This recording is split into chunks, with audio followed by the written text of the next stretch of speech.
The first conflict between Christians and Muslims did not begin as an inevitable religious war. It emerged slowly, shaped by politics, empire, fear, misunderstanding, and the collapse of old power structures. When Islam appeared in the 7th century, the world was already deeply divided. Long before Muslims and Christians confronted one another directly, two great Christian empires, the Byzantine Empire in the east and the remnants of Roman Christian rule in the west, were already weakened by centuries of war, economic strain, and internal conflict. Christianity had become closely tied to state power. By the early 600s, the Byzantine Empire saw itself not just as a political authority, but as a defender of Christian truth. Religious doctrine and imperial loyalty were deeply connected. At the same time, many Christian communities were divided internally over theological disagreements. Different Christian sects disagreed on the nature of Jesus, and some were even persecuted by the Byzantine state for holding incorrect beliefs. This created resentment and instability within Christian lands. Islam emerged in Arabia in this fractured world. The Prophet Muhammad preached a strict monotheism, calling people back to the worship of one God, the God of Abraham.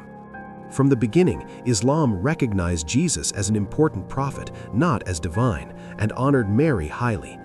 Early Muslims did not see themselves as creating a new religion in opposition to Christianity, but as restoring true monotheism that they believed had been distorted over time.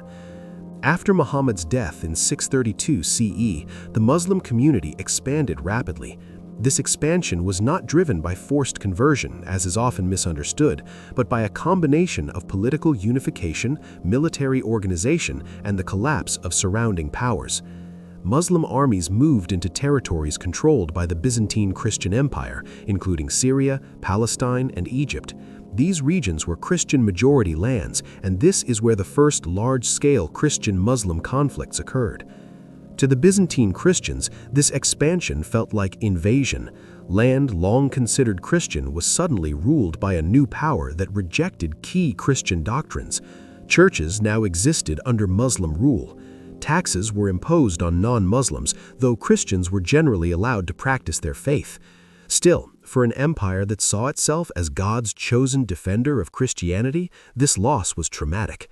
It was not just political defeat, it was spiritual humiliation. To early Muslims, these conflicts were understood differently. They saw themselves as confronting imperial powers that had oppressed people and enforced rigid religious control. In many conquered regions, local Christian populations were exhausted by Byzantine taxation and religious persecution. Some Christian groups even viewed Muslim rule as less oppressive than Byzantine rule, at least initially. This complexity is often lost in simplified narratives of pure religious hatred. The first direct theological conflict came not from violence but from debate. Christians and Muslims argued over scripture, prophecy, and the identity of Jesus. Christian leaders rejected Muhammad as a prophet.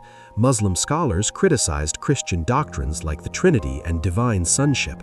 These debates were intense, but initially intellectual rather than violent. However, once political borders hardened, theological disagreement became tied to loyalty and identity. Jerusalem became one of the earliest and most powerful symbols of conflict. Sacred to both faiths, the city changed hands in the 7th century. When Muslims took control of Jerusalem, they allowed Christian worship to continue, but the loss of the city deeply affected Christian consciousness. Over time, Jerusalem became more than a place. It became a symbol of loss, memory, and future confrontation. As centuries passed, memories hardened. What began as political and territorial conflict slowly transformed into religious identity conflict. Each side began telling stories about the other that emphasized threat, betrayal, and heresy. For Christians, Islam became framed as a false faith challenging Christ's authority. For Muslims, Christian empires were seen as corrupt powers resisting God's final message. It is important to understand that ordinary people on both sides were often not driven by hatred.